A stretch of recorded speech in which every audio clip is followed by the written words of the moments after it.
All right, folks, get ready for some vintage lightweight racing. That's going to be our first wave, if you will. Or won't, for that matter. Should see some good battles out on track. Looking forward to it. Russ Granger, Ed Sorbo, Warren Spradlin Jr., Chuck Burnett making out the front row of the grid. Ladies and gentlemen, stand by for racing.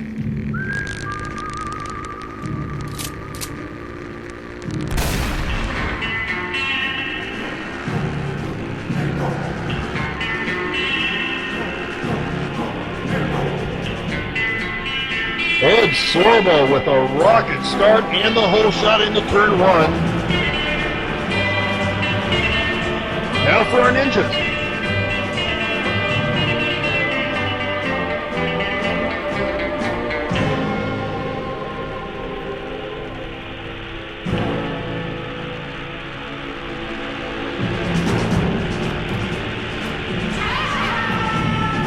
Lots of 250 ninjas out there in this one between our experts and novices. We'll do our best to follow that action around.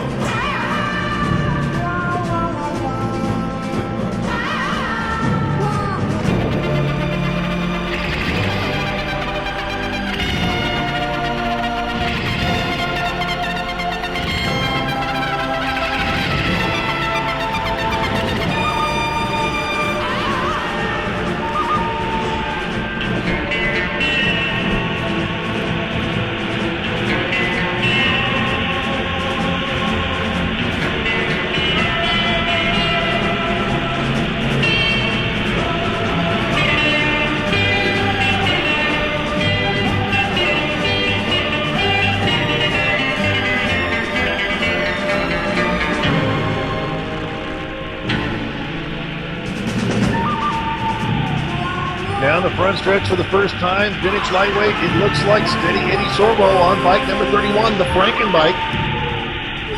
Next to him, bike number 24 is going to be Russ Granger into that corner, followed by Chuck Burnett on bike 166.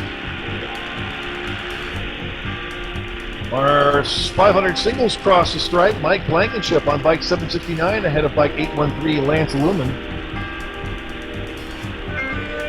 Waiting for our 250 ninjas, and could that be the likes of number 54, Ironman Ricky Hurd? It is, with a huge lead. Then the battle for second continues between Daniel Warlick and Mike DeJohn. Warlick, bike 520, DeJohn, bike number 78. That's a good battle in that 250 Ninja Cup class. Very evenly matched machines. Your running order in 250 Ninja Cup with number 54 Hurd, number 520 Warlick, number 78 DeJohn, number 800 Barnett, number 725 Kasanki. Back up front, it is number 31 Sorbo in vintage lightweight, followed by Granger and Burnett. That's 31, followed by 24, followed by 166. Your 500 singles class, Mike Blankenship, bike 769, with the lead over number 813 Lance Lumen, and then to number 221 Ernie Snare. Slick Ernie Snare, bike number 221. He and I go back to the old metal days on Hollywood Boulevard and Sunset, hanging out at the Rainbow. Good dude is Ernie Snare. And here comes the battle in vintage lightweight between Granger now and Sorbo. Granger gets around Sorbo right now.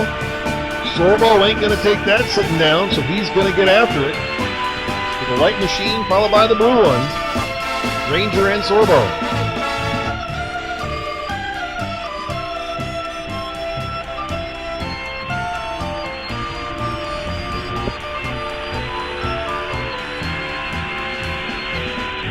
Waiting for our ninjas to appear here shortly. We expect to see the likes of number 54, Ironman Ricky Hurd. There he is, way out front. But then the battle further behind between Warlick and DeJohn continues. DeJohn, bike 78, Warlick, bike 520. Then number 800, Barnett, followed by Tony Serra on bike, followed by 725, Kasanki, and then bike 617, Tony Serra. 2 down, 6 to go for our leaders. As vintage lightweight continues to hammer it out, Sorbo and Granger side by side through turn 8. Sorbo gets the nod. Sorbo on bike 31, now in front of Granger by a half bike length. Granger staying right with Sorbo as they make their way through the short chute now into turn number 9. Sorbo puts a little extra distance between himself and Granger through that portion of the course. Down the front stretch they come. Granger using the draft to stay right with Sorbo, punch for punch. Down the front straightaway, completing lap 3. Granger to the inside of Sorbo into turn 1, forcing Sorbo to turn in late into the corner. They go through that action and they head out of turn 1. Granger takes over the top spot on bike 24.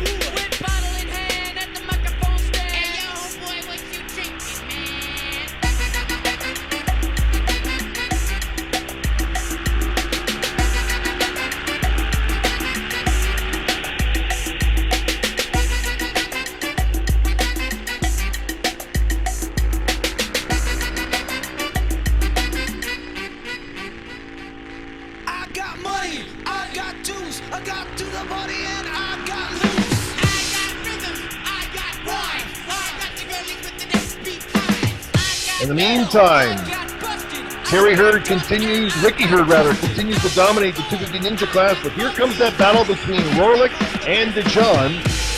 Rorlick bike 520, DeJohn bike 78. Currently, it is Rorlick in second, DeJohn in third.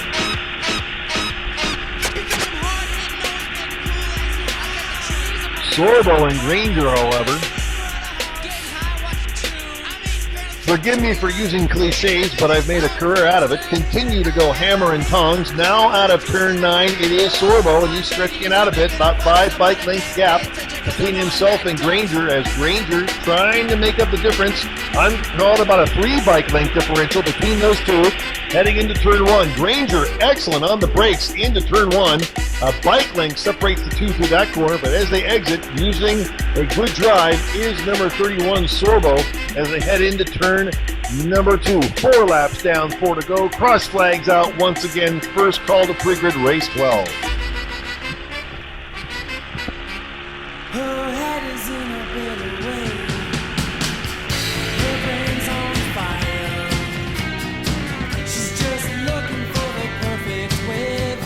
It's her brain's desire.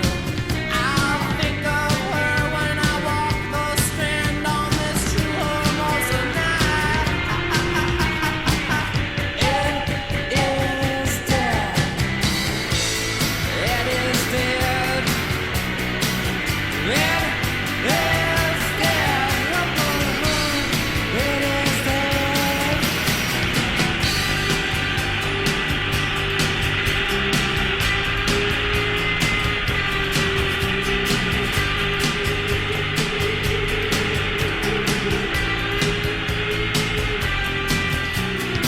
She's just riding in stupid bliss with music on her bars.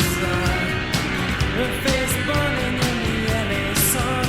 She got no fear of cars. I'll dedicate my strength cruiser to the memory of a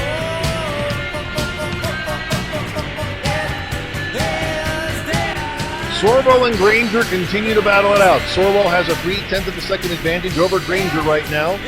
That's number 31 Sorbo ahead of number 24 Granger. Again, one of the loneliest guys on the track right now. The red machine of number 166 Chuck Burnett, currently in third in vintage lightweight, all by himself with no one to play with. Been there, done that. But still third position for Chuck, not a bad showing whatsoever.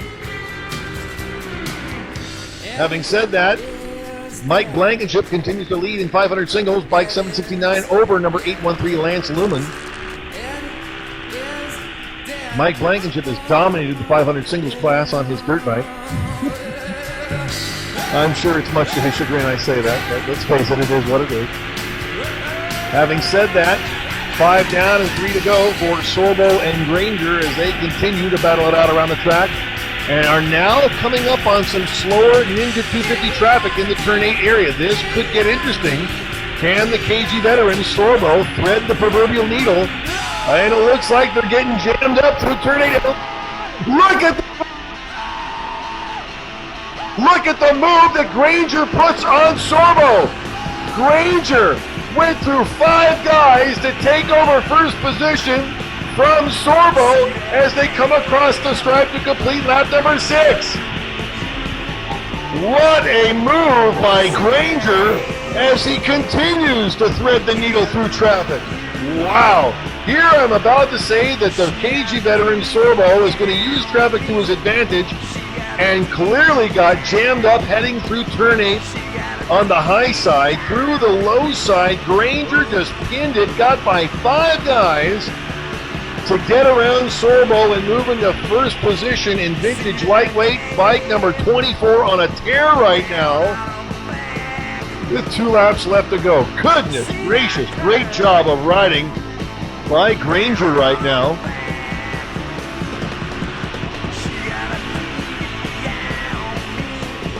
So the question is, does Sorbo have enough time to maybe mount another attack? My guess is yes. As with a lap and a half left to go, those two come over Monroe Ridge, turn 6 yet again. Sorbo now slowly but surely chipping away at the advantage that Granger gained a lap ago, I should say, moving into turn 8 yet again. Now Granger having to deal with some slower traffic one more time as Sorbo tries to follow him through some of the slow traffic.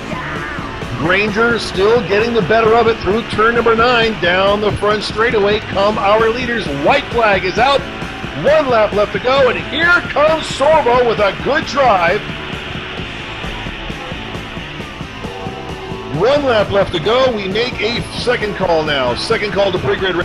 Race 12, second call to pre-grid.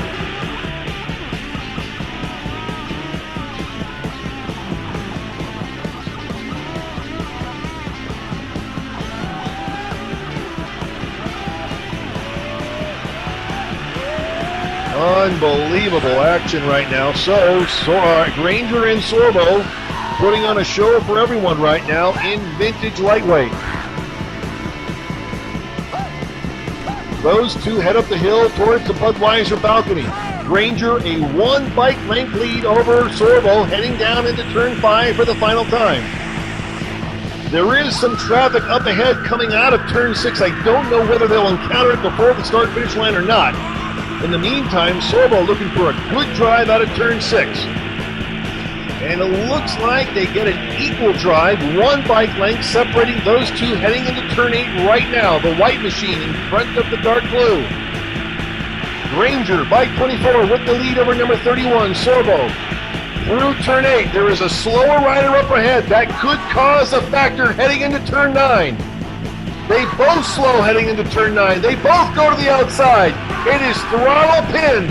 Who's going to make the pass at the line? Here comes Sorbo. Granger with the lead.